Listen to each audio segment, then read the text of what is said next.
सर्व अच्युत गोत्रे बंधू आणि भगिनी, त्याचप्रमाणे साधू संतांना दंडोत प्रणाम. आपण सर्वज्ञ श्रीचक्रप्रभूंनी अवतार घेतल्यानंतर या जीवाच्या हिताकारणे भल्याकारणे महाराष्ट्रात परिभ्रमण करून ज्या अनंत लीळा केल्या, त्या अनंत लीळांचं चिंतन करत करत त्या लीळेंमधून परमेश्वराने दिलेली समज, ज्ञान, बोध हे समजून घेऊन आपल्या जीवनात उतरून परमेश्वराबरोबरच अप्रत्यक्षरित्या प्रवास करत करत परमेश्वराला प्राप्त करण्याचा प्रयत्न करत आहोत. परमेश्वर आता सिन्नरला आहे आणि सिन्नर स्थान हे महास्थान आहे. अर्थात परमेश्वर 10 महिने राहिलेले आणि अत्यंत महत्त्वाचं स्थान आहे.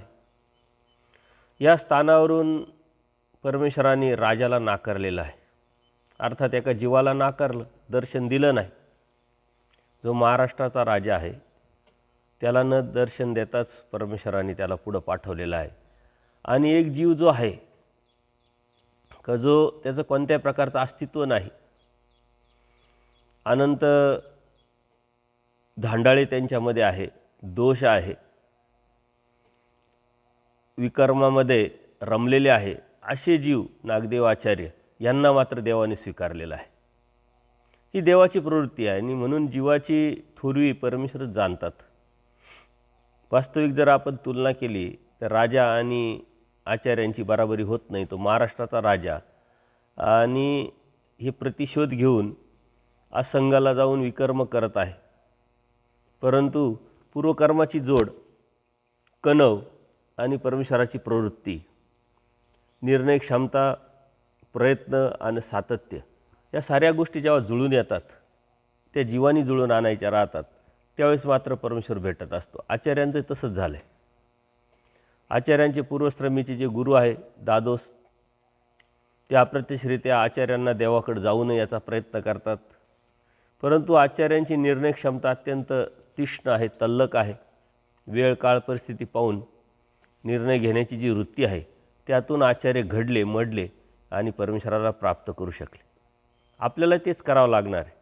निर्णय तर घ्यायचा आहे, परंतु दूरदृष्टिकोन ठेवून पुढच्या फायद्याचा, पुढच्या हिताचा असा विचार करून जेव्हा आपण निर्णय घेऊ त्याच वेळेस तो फायद्याचा ठरेल. देवाने आता स्थित्यंतराच्या अनुषंगाने आचार्यांचं जे भविष्य आहे ते वर्तवलेलं आहे. आणि आता आचार्य, दादोस, बाकीचे सर्व सद्भक्त हे सिन्नरलाच आता आहे. आणि येता जाता परमेश्वर आचार्यांना अप्रत्यक्षरित्या दादोसांवरची असलेली जी बुद्धी आहे ती काढण्याचा प्रयत्न करत आहे. अर्थात आचार्य अज्ञानी आहे, बोध नाही, आणि त्यामुळं जी स्थिती झाली किंवा होत आहे ती अप्रत्यक्षरित्या त्यांना असं वाटते दादोसांकडूनच होते. परंतु परमेश्वर त्यांना समजून सांगतात, लक्षात आणून देतात की दादोसांकडून ही कोणती गोष्ट होऊ शकत नाही. आणि दादोसांना एक प्रकारचा आता गर्व झालेला आहे का एवढे मोठे सद्भक्त माझे शिष्य झाले आणि मी देवाकडे आणतो आहे. आणि ह्या ज्या गोष्टी आहे या जीवाच्या प्रकृतीच्या अनुषंगाने आपण त्या जर विचार केला तर आजही आपल्याला आजूबाजूला असे लोक दिसतात, त्यावेळेसही होते. परंतु ज्याची निर्णय क्षमता आहे, अंतःकरण शुद्ध आहे, हेतू चांगला आहे, त्याला मात्र परमेश्वर देत राहतात. प्रयत्न आपला असला पाहिजे. भटोबास गंगेकडे निघून गेलेले आहे. आता आपापल्या अनुषंगाने ते कार्य करतात. तिथं देवनदी नावाची नदी आहे. आजही आपण बघतो एकच सिन्नरमध्ये देवनदी नावाची नदी आहे. आणि त्या बाजूला आचार्य गेलेले होते, गमन केलेलं होतं. तिकडून ते बिराडाकडे येत होते आणि योगायोगाने देवसुद्धा तिथं त्यांना भेटले. देव विचारतात कुठे गेला होतात. आता भटोबासांनी सांगितलं योगिक प्रक्रियेने कपाचा प्रतिबंध करायला आम्ही तिथं गेलो होतो म्हटले. शेषणा हरण करण्यासाठी गेलो होतो. आता देव तोच धागा पकडतात आणि त्यांना अप्रत्यक्षरित्या आचार्यांना असं वाटतं की जे दादोसांकडून आम्हाला होतं आहे त्यातूनच या गोष्टी साऱ्या मला करता येऊ शकतात किंवा मी करत आहे. आणि मग देवाने त्यांना सांगितलं, अहो तुम्हाला महात्म्यापासून जे झालं त्यांच्या सामर्थ्यामुळं म्हणजे चिपणीसुद्धा विधवा होऊ शकत नाही, अर्थात काहीच फायदा होऊ शकत नाही आणि कोणाचंच त्यांनी काहीच लाभ होऊ शकत नाही म्हटले. त्याच्यामुळं तुमचा कपाचा प्रतिबंध तरी ते कसं करणार म्हटले किंवा कसं होणार म्हटले. त्याच्यामुळे झालेल्या स्थितीचा जो इतकासा जो गुण होता तोही आता आम्ही स्थिती दिल्यामुळं तो पण गेला म्हटले. त्याच्यामुळं त्यांच्यामुळं काही झालं नाही, त्यांच्यामुळं काही होणार नाही. आणि म्हणून तुमची ती बुद्धी आहे, अप्रत्यक्षरित्या देवाने त्यांना सांगितलं का त्यांच्यावरची जी बुद्धी आहे ती काढून टाका, काही उपयोग होत नाही. आणि त्या पद्धतीनं देवाने त्यांना समजावलं. त्यामुळं त्यांच्याकडे जे सामर्थ्य आहे त्यांच्या सामर्थ्याने गवतसुद्धा तुटणार नाही म्हटले, इतकंही सामर्थ्य त्यांच्याकडं नाही म्हटले. कारण अप्रत्यक्षरित्या आचार्यांची आता एक बुद्धी निर्माण झालेली आहे, काही यांच्याकडं काहीतरी सामर्थ्य आहे दादोसांकडं आणि त्यांच्याकडून आपल्याला काहीतरी लाभ होईल, फायदा होईल. आणि देवाला तेच नको आहे, कारण जीवावरची बुद्धी काढल्याशिवाय परमेश्वराकडे ती बुद्धी येऊ शकत नाही. जीवाची देवतेकडची बुद्धी काढल्याशिवाय तो परमेश्वराकडे येत नाही आणि जीवाची प्रपंचावरची बुद्धी काढल्याशिवाय तो परमेश्वराकडे येत नाही. आणि म्हणून परमेश्वर बोध देऊन हेच लक्षात आणून देत आहे आणि बोध देण्याच्या अगोदरही समजून सांगत आहे. जीवाला स्वतःहून ज्ञान संभवत नाही. एखादी व्यक्ती आपण त्याला जोपर्यंत समजून सांगत नाही एखादी गोष्ट तोपर्यंत त्याला कळत नाही, लक्षात येत नाही. तसंच धर्मसुद्धा आहे, समजून घेतल्याशिवाय आपल्याला समजणार नाही. समजून आपण कोणाला सांगितल्यावर त्यालाही समजणार नाही. आणि परमेश्वरसुद्धा या जीवाला हेच समजून सांगताय.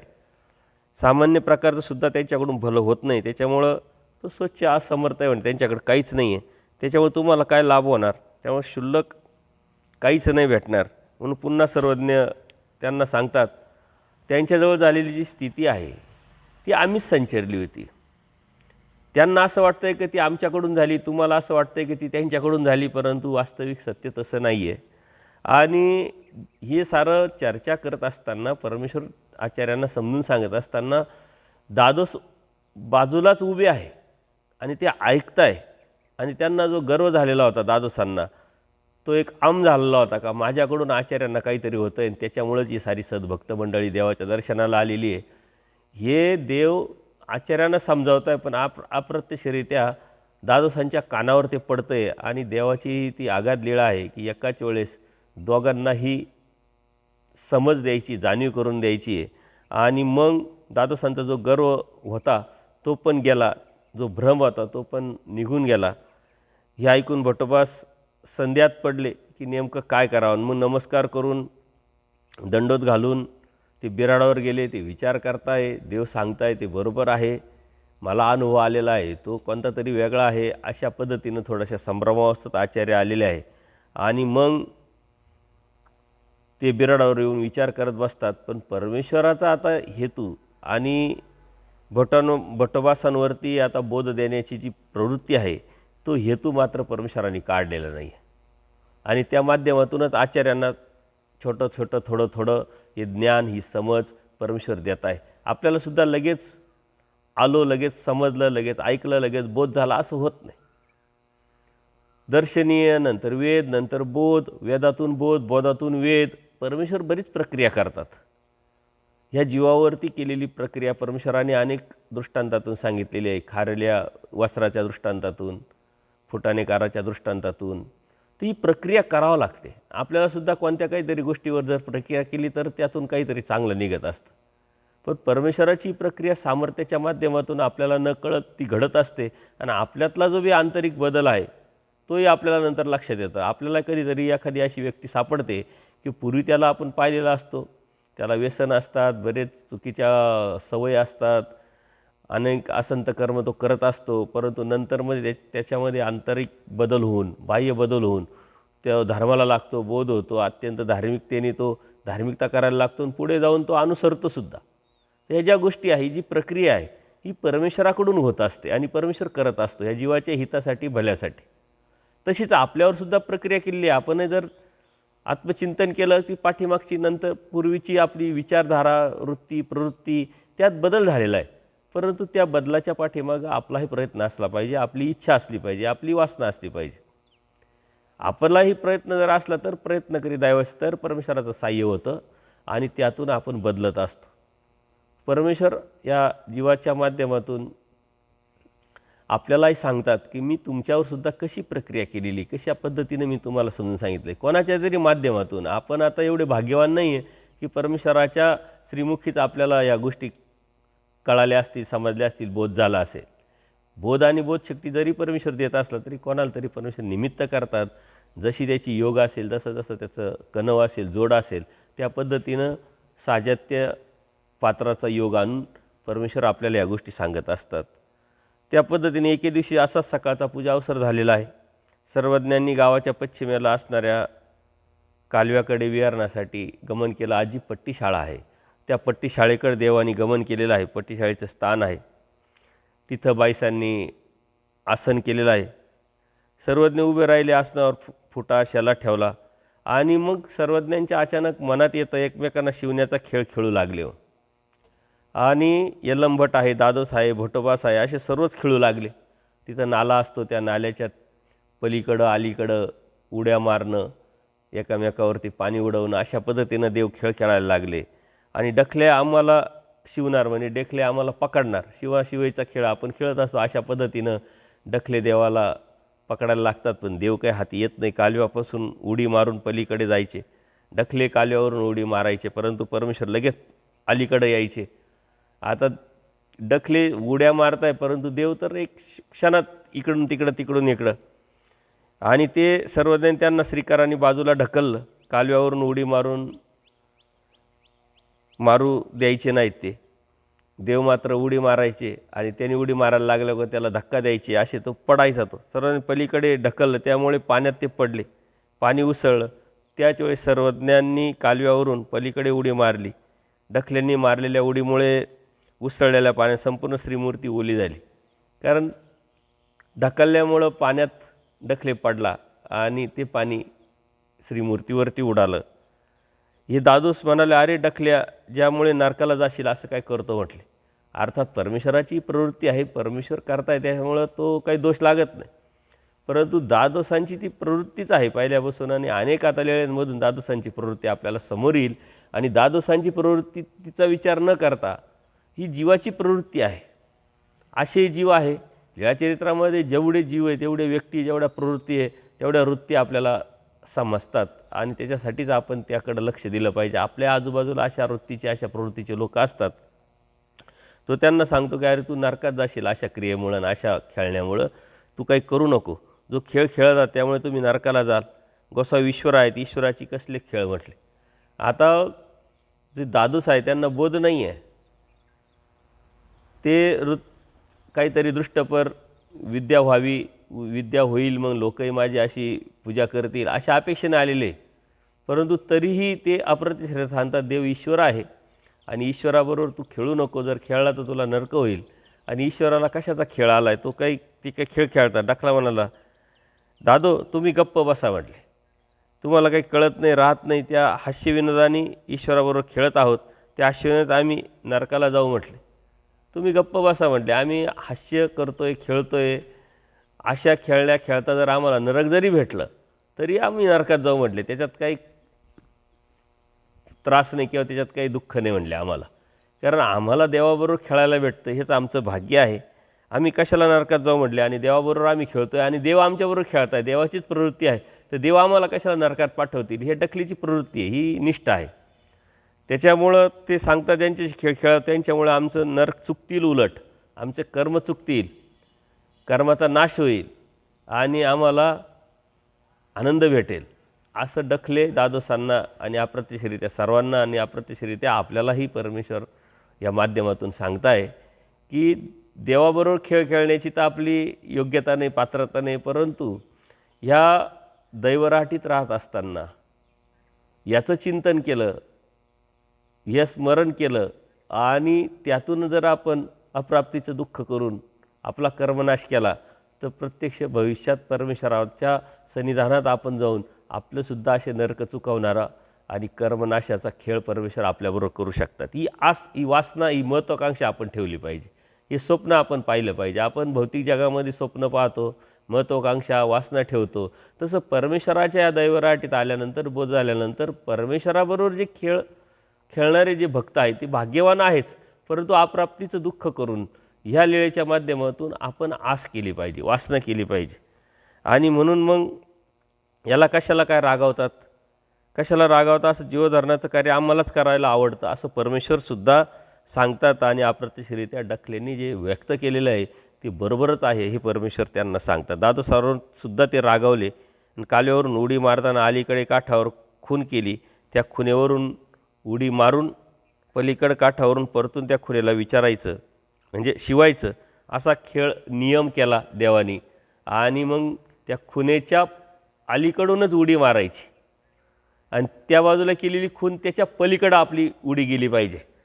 अशा पद्धतीनं परमेश्वराने खेळाचा नियम करून टाकला आणि त्या पद्धतीने ते खेळ खेळायला लागले. डखल्यांचं मात्र तसं शक्य नाही. इकडून ती उडी ती मारू शकत नव्हते तिकडच्या पलीकडं. आणि खेळता खेळता त्यांचा पाय मुरगाळला, लचकला. त्यामुळे त्यांच्या पायातून भयंकर वेदना निघू लागल्या. आणि मग खेळ पुरे केला देवानी. भक्तजन सर्वज्ञ तिथे आले. भक्तजनांनी डखल्यांना उठवलं, धुतलं, त्यांची वस्त्र वाळत घातली. सर्वच भक्तजनांनी त्यांना उठवून सर्व व्यवस्थित केलं. आणि गुडघ्यातही फारच वेदना होऊ लागल्या डखल्याच्या. मग सर्व म्हटले, काय हो, दुखलाच का म्हटले. डखले, हो जी, वेदना फार होत आहे म्हटले. आणि मग सर्वज्ञ म्हणाले, याला हळूहळू घेऊन या, आम्ही मठात जातो. आणि देव पुढं गेले. भक्तजनांनी त्यांना उचलून मठात आणलं. सर्वज्ञांनी मठात गमन केलं. आणि भिलं मठाकडे नारायणाची जी देवळी होती तिथे डकले राहिले. डकले दुपारच्या पूजा अवसराला आलेच नाही, कारण त्यांचा पाय मुरगळलेला होता, त्यांना त्रास होत होता. आणि त्या त्रासाच्या माध्यमातून ते झोपून म्हणजे थोडक्यात आराम करत होते. सायंकाळ झाली. रात्री पाय फार दुखू लागला. डकले विवळू लागले, कणू लागले. परंतु त्यांना कुणीच विचारेना, त्यांच्याजवळ कुणी गेलं नाही. कारण प्रत्येकजण देवाच्या बरोबर पूजा अवसर, जेवण, देवाची सेवा, जे बी आहे देवाचं निरूपण ऐकण्यात मग्न झाले. त्यांच्याकडं मात्र कोणी लक्ष दिलं नाही आणि लक्षातही राहिलं नाही. ते दिनवाने होऊन बसले होते. रात्रभर त्यांनी त्रास सहन केला, कणले, कुथले. आणि सकाळी सर्वज्ञ मात्र परिसराला गमन करत असताना बाईसा म्हणाल्या, डखले कळशी घे बाबासोबत जा.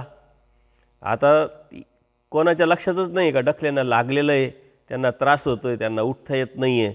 आणि बाईसांनीसुद्धा नेहमीप्रमाणे देव परिसराला चालल्यामुळं ते डखल्यांना सांगतात की कळशी घे आणि पाणी घे आणि जा. बाईसांचे शब्द ऐकले. डखले अधिकच कणू लागला. म्हणजे त्याच्या लक्षात आलं का यांना माहीतच नाही का मला त्रास होतो आहे. आणि मग मला किती त्रास होतो आहे सांगण्यासाठी ते अधिक कानायला लागले. सर्वज्ञांनी तिथं गमन केलं. आणि मग डखल्यांनीसुद्धा बसल्या बसल्यास देवाला नमस्कार केला, दंडोत केला. सर्व म्हणले, काय हो डखल्या, पूजा अवसराला आलं नाही म्हणते तुम्ही, घ्या कळशी म्हणे, चला. आणि मग त्याला थोडासा राग आला का मला रात्रभर त्रास झाला आहे, मी कणतोय, कुदतोय, देवाने रात्रभर मला विचारलं नाही, आणखीन कोणी भक्तसुद्धा आपल्याकडं आले नाही. आणि आता म्हणता घ्या कळशीन, चला, पूजा अवसराला का आले नाही. देव तर सर्वज्ञ, देवाला सर्व माहिती आहे, अर्थात परमेश्वराला सर्व माहिती आहे. पण यातूनच ह्या जीवाचा कर्मनाश होऊन याची शुद्धता होणार आहे, ज्ञानाला, प्रेमाला पात्र होणार आहे. यातून आपण खूप मोठी समज घेतली पाहिजे का आपल्या जीवनामध्ये बी अशा अडीअडचणी, संकट येत राहतात, दुःख येत राहतात. परंतु हेच दुःख हे आपल्या कर्मनाशाच्या अनुषंगाने परमेश्वरांच्याकडून न येता आपलं कर्मवश आपण ते मिळवलेलं आहे.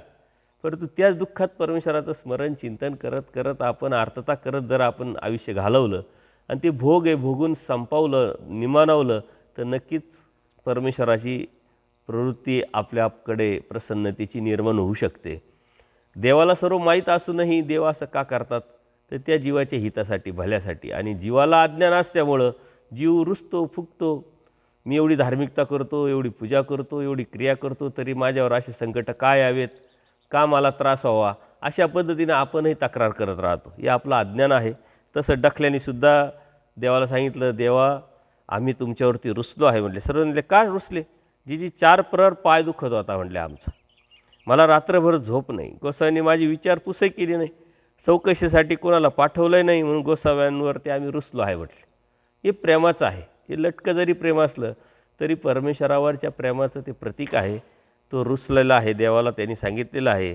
आणि मग देव एक सुंदर असं तत्त्वज्ञान सांगतात की तुम्ही महात्मे किंगा, तुम्ही कर्मवशानं प्राप्त झालेले सकळे दुःख भोगे निमानावे की म्हटले. अहो, तुम्ही महात्मे आहे, कर्मवशानेच तुम्हाला मिळालेलं आहे, ते काय आम्ही तुम्हाला दिलेलं नाही आहे. परंतु हे मिळाल्यानंतर सगळे दुःख हे भोगून संपवलं पाहिजे, निमावलं पाहिजे, हे तुम्ही तत्त्व समजून घ्या. आपल्या जीवनामध्ये या ज्या अडीअडचणी संकट जे येतात ते आपलं पूर्वकर्म आहे. हे जे खरकट आहे, त्रास आहे, संकट आहे, अडीअडचणी आहे, दुःख आहे, हे आपलं कर्म आहे. दुसऱ्याचं कोणाचंही कर्म आपल्याला चिटकू शकत नाही आणि परमेश्वराकडून हे आपल्याला कधीच प्राप्त होऊ शकत नाही. कारण परमेश्वर आनंददाता आहे आणि परमेश्वराला आपल्याला आनंद द्यायचा आहे, तो दुःख कसा देईल? परंतु आपलं अन्यथा अज्ञान असतं, गैरसमज असतो आणि त्यावरती आपणही ह्या प्रवृत्तीतून जात असतो. डखलेची एक प्रवृत्ती, ती जीवाची एक प्रवृत्ती, म्हणजे आपलीसुद्धा तीच प्रवृत्ती आहे. आणि मग देवाने एक सुंदर तत्त्वज्ञान सांगितलेलं आहे की हे तुम्हाला तुमच्या कर्माने मिळालेलं आहे आणि त्याची तक्रार न करता तुम्ही ते भोगून संपवलं तर तुमचा कर्मनाश होणार आहे, तरच तुम्हालाही आम्ही भेटणार आहे आणि आमच्यापर्यंत तुम्हाला येता येणार आहे. म्हणून ह्या आपल्या अडीअडचणी संकटाची कधीही कुठेही वाच्यता न करता, तक्रार न करता, आपलं आहे आणि आता ते भोगलं तर परत येणार नाही असा विचार करून त्याचं आपण स्वागत केलं पाहिजे. आपल्या अडीअडचणी संकट दुःखाचं तक्रार न करता आणि त्याचा विषय परमेश्वरापर्यंत न जाता आपण आपला विषय आहे, आपण आता तो भोगला पाहिजे. यात एकच प्लस पॉईंट आहे का परमेश्वराचं नाम आपल्याबरोबर आहे, परमेश्वराचं चिंतन स्मरण आपल्याबरोबर आहे. पूजनीय भांडारेकरांनासुद्धा इंगळी चावल्यानंतर दुःख झालं, परंतु त्यांनी तक्रार नाही केली. या जीवाजीवातला हा फरक आहे. ते म्हटले देवा तुमची स्तुती करू का? देव म्हटले करा. आणि स्तुती करता करताच ते दुःख आहे ते कमी झालेलं. अर्थात हे एवढं सोपं नाही आहे. आपल्याला थोडं काही दुःख झालं तर आपण पूर्णपणे तिकडं व्याधल्या जातो आणि दुःख सहन करत परमेश्वराची स्तुती करणं, चिंतन करणं ही एक साधना आहे आणि ही साधकांनी त्या प्रवृत्तीला किंवा त्या लेवलला पोचलं पाहिजे, ही परमेश्वराची अपेक्षा आहे. देवाने सांगितलं तुमचं हे भोग आहे, हे तुम्ही भोगून निमावलेले पाहिजे. मी यावं, कोणाला तरी पाठवावं आणि मग त्यातून तुम्हाला काढावं, हे मी तर काढणारच आहे. यातून तुम्हाला फायदाच झालेला आहे, तुमचा कर्मनाश होऊन शुद्धता निर्माण झालेलीच आहे. परंतु हे तुम्ही समजून घेतलं पाहिजे. सर्वज्ञांनी निरूपण डखल्यांना केलं आणि अस्वस्थ केलं, निर्भय केलं की तू जे म्हणतोय ते चुकीचं आहे, तो तुझा गैरसमज आहे, अज्ञान आहे. आमचं शुभचिंतनाने आमचं सतत तुम्हाला फॉलो करणं असतं. आमचा सर्व ओढा ह्या जीवासाठीच आहे. जीवासाठीच हा सारा उपद्याप करून अनंत ब्रह्मांडाचा नायक अवतार घेतो आणि आपल्यासाठीच इथं क्रीडा करतो आहे, लीळा करतो आहे, ते आपण समजून घेतलं पाहिजे. त्यामुळं मग त्यांचं दुःख जे आहे पूर्णपणे संपून जातं. कारण कोणीतरी आपल्याला समजावलं, सांगितलं, कोणीतरी आधार दिला का आपली जी मानसिक दुःख आहे ते आपोआपच निघून जातं. तसं आता इथं प्रत्यक्ष परमेश्वरांनी डखल्यांना अस्वस्थ केलेलं आहे, निरूपण केलेलं आहे, समजून सांगितलेलं आहे आणि मग त्यामुळं त्यांचं जे दुःख आहे ते पूर्णपणे नाहीसं होतं. डखल्यांना आश्चर्य वाटतं की नुसतं देवाने थोडं निरूपण केलं तरी मला ज्या कळाव येत होत्या, दुःख होत होतं, जे मला त्रास होत होता तो पूर्णपणे निघून गेला. त्यांना आश्चर्य वाटलं आणि डखले उठले, सर्वज्ञांना दंडोत घातला, श्रीचरणावरती मस्तक टेकवलं आणि परस्त्र्याला गमन केलं. डखल्यांनी पाण्याची कळशी घेऊन देवाबरोबर सेवेला गेले. परिसरावरून सर्वज्ञांनी मठात गमन करून फ्रेश झाले. अर्थात हे खूप आपल्याला मोठं तत्त्वज्ञान परमेश्वर सांगतात आणि अशी विचारधारा जर आपली निर्माण झाली तर आपल्याला किती संकट येऊ द्या आणि कोणते प्रॉब्लेम येऊ द्या त्याच्याविषयी तक्रार न करता सहन करत करत हे आपल्यासाठी फायद्याचं आहे असा विचार जर केला तर संकटांना आपण संकट म्हणून पाहणारच नाही, दुःखाला आपण दुःख म्हणून पाहणारच नाही. अशा पद्धतीनं परमेश्वरांनी या माध्यमातून आपल्याला खूप मोठी समज दिलेली आहे. एकदा असंच दवणे पर्वाचा दिवस आला. आता त्यावेळची एक समाजव्यवस्था, सृष्टीव्यवस्था आहे. दवणे पर्वाचा दिवस त्यावेळेस हे ब्राह्मणांचे बरेच आजही कितीतरी आपल्या धर्मामध्ये संस्कृतीच्या धार्मिकतेच्या माध्यमातून कितीतरी सण आपण साजरे करत असतो. तर त्यावेळेससुद्धा याच्यापाशी कितीतरी सण होते. ते आता कालानुक्रमे त्यातले बदल झालेला आहे, कमी झाले. त्यातलाच एक दवणे पर्वाचा दिवस होता आणि मग ह्या दवणे पर्वाच्या दिवशी काय करतात, कुलदैवताला जाऊन जे लोक आहे तर दवना नावाची जी सुगंधित वनस्पती ती वाहण्याचा एक कार्यक्रम असतो, पूजन करायचं असतं त्याच्यातून. अशा पद्धतीनं तो दवना पर्वाचा सण आल्यानंतर हे जे लोक आहे परमेश्वराच्या सन्निधानात, मग आपण कुळदैवताचं करतो, ती संस्कार लागलेलाच आहे. आता आपलं कुळदैवत स्वामीच, आपलं परमेश्वर हेच दैवत असल्यामुळं ते जिथं आपण तिकडं करत होतो ते इथं करतो आणि इथं करायला पाहिजे. अशा पद्धतीने ते बायसांनी सर्वज्ञांसाठी सडा घातला, रांगोळी टाकली. जसा सण आहे अशा पद्धतीने त्यांनी सर्वांनी तयारी केलेली आहे. सर्वांनी आंघोळी केल्या आणि पान सुपाऱ्या दावणा आणला. बायसांनी सर्वज्ञांना मर्दाना मादणी दिलेली आहे, आंघोळ केलेली, पूजन केलं, धुपारती वगैरे सर्व केलं. आणि त्या पद्धतीनं दादोससुद्धा दावणा वाहण्यास आलेले आहे. सर्वज्ञांना दावणा व्हायला पान सुपाऱ्या ओळखल्या दादोसांनी केलं, सर्व सद्भक्तांनी केलं, दंडोत घातले, श्रीचरणाजवळ मस्तक टेकवलं. याप्रमाणे सगळ्यांनी सर्वज्ञांचे दावणा पर्वानी सिन्नरला पूजन केलेलं आहे. ती एक लीळा आहे, ही आठवायची आहे आपण. आणि ती आठवणीय लीळा देवाची कशी त्यांनी पूजा केली असेल, कशा पद्धतीनं ते पूजा अवसर झाला असेल, हे आपण स्मरण करताना आठवली पाहिजे. आणि श्रीमूर्तीचं अवलोकन करत सारे सद्भक्त बसले समोर, कारण पूजन झालं, पूजनाचा कार्यक्रम झाला. रानमोगऱ्याच्या फुलासारखी नाना फुलांची माळा अलंकारांनी युक्त विराजमान झालेली श्रीमूर्त. कारण आता प्रत्येकाने पूजन केलेलं आहे आणि त्यावेळेची फुलं आणि आत्ताच्या फुलांमध्ये खूप फरक आहे. त्यावेळेस अनेक वेगळे सुगंधित फुलं होते, त्यातून सुंदर असा सुगंध यायचा. आता सारे कृत्रिम झालेलं आहे. आपला भाव आहे कृत्रिम, आपली क्रिया कृत्रिम, आपण निर्माण केलेले पदार्थ कृत्रिम. त्यामुळं खरा परमेश्वर आपल्याला कसा भेटणार? आपल्यामध्ये सुद्धा तो खरं पण निर्माण करावं लागेल. ती प्रवृत्ती, ती विचारधारा, तो भाव निर्माण करावा लागेल, तेव्हा खरा असलेला परमेश्वर आपल्याला मिळू शकतो. म्हणून या कृत्रिमतेकडून आपण नैसर्गिकतेकडे स्वभावात आपल्याकडून ते झालं पाहिजे. आणि परमेश्वराचे ते अंतःकरण भरून परमेश्वराची निश्चळता जी श्रीमूर्त होती ते बघताय. देवसुद्धा अशी स्थिरता स्वीकारून देवसुद्धा भक्तजनांना अवसर देत होते. कृपादृष्टीने त्यांचंही देव अवलोकन करत होते. त्यांना ही स्थिती व्हायची, आनंद व्हायचा. या सर्व अशा प्रकृतीचा बऱ्याच वेळ आनंद अनुभवित बसले. डखले मात्र गप्प राहून दुःख करीत बसले होते. डखलेला आम्हाला सर्वांनी पर्व अर्पण केलं म्हणे. डखल्याच्या मनात वेगळं दुःख होतं का आम्हाला या देवानी सर्वज्ञ म्हणाल्या, डखल्या आम्हाला सर्वांनी हे जे अर्पण केलेलं आहे दावणा पर्व तुम्ही केलं नाही म्हटले. का केलं नाही? डखले म्हणाले, जी माझ्याकडे दावणाच नाही म्हटले. कारण प्रत्येकाने त्यांच्याकडे पैसे असतील, ते मार्केटमध्ये जाऊन ते दावणा ते काय असेल पान फूल फळ सुपाऱ्या घेऊन आले असतील, आणि डखले का नव्हतं. डखले मात्र दुःख करत होते की माझ्याकडे काही नाही, मला देवाला करता येत नाही, आणि देवाने तोच धागा पकडला. डखले सर्वांनी केलं, तुम्ही का नाही केलं म्हटले. आणि डखलेसुद्धा म्हणतात, माझ्याकडे दावणा नाही, हे दैवाचे भाग्याचे आहे, आमचं तेवढं भाग्य नाही, आमच्याकडं तुम्हाला पूजन पाजन करण्यासाठी पैसा अडका नाही म्हटले, माझ्याकडे काहीच नाही म्हटले देवा. आणि मग देव म्हणतात, आम्ही देऊ, तुमच्याकडं काही नाही आहे, तुम्ही दुःख करताय, ही भावना हा हेतू तुमचा महत्त्वाचा आहे, ही वासना महत्त्वाची, आम्ही देऊ म्हटले. बाई यांना दावणा द्या, विडा द्या म्हटले. बाईसांना देव आदेश करतात की डखलेला दावणा द्या, विडा द्या, जे बी आहे ते द्या. बाईसांनी डखले यांना दावणा माळ तांबूळ दिलं, सर्व जे बी पूजेचं साहित्य ते आता बाईसांकडून डखलेल्या दिले गेलेलं आहे. आणि मग सर्वज्ञ म्हणतात, दावणा व्हा, आता तुम्ही पूजन करा. आणि श्रीकंठात माळ ओळगवली, आसनावर विडा ओळगवला, सुपारी ठेवली, दंडोदशी चरणावर मस्तक टेकवलं आणि बसले. सर्वज्ञांनी डखल्याचं अवलोकन केलं आणि त्यांना स्थितीचा संचार झाला. त्यांच्यामध्ये एक समाधान प्रवृत्ती निर्माण झाली आणि त्यांना आनंद झाला. अशा पद्धतीनं परमेश्वराच्या ठिकाणी फक्त तळमळ, अर्थता, वासना असली पाहिजे. आपल्याकडं काय आहे आणि काय नाही याला काही महत्त्व नाही. आपल्याकडं खूप आहे परंतु देण्याची प्रवृत्ती नसेल, आणि आपल्याकडं काहीच नाही पण देण्याची प्रवृत्ती असेल, तर परमेश्वर स्वतः ते करून घेतात. या प्रवृत्तीवरती, तळमळावरती, प्रार्थनेवरती, दुःखावरती साऱ्या गोष्टी अवलंबून आहे. परमेश्वर करून घेतात ते खरं, ते परमेश्वरापर्यंत पोचतं, ते लेखी लागतं आणि त्यातून आपल्याला फायदा होतो. आपण आपल्या कडेनी तर करत राहतो, हे करायचे ते करायचे, क्रिया करायची, पूजन करायचे, सर्व आपण आपल्या प्रवृत्तीनं आपल्या कडेनी करत राहतो. मला वाटलं म्हणून मी करतो.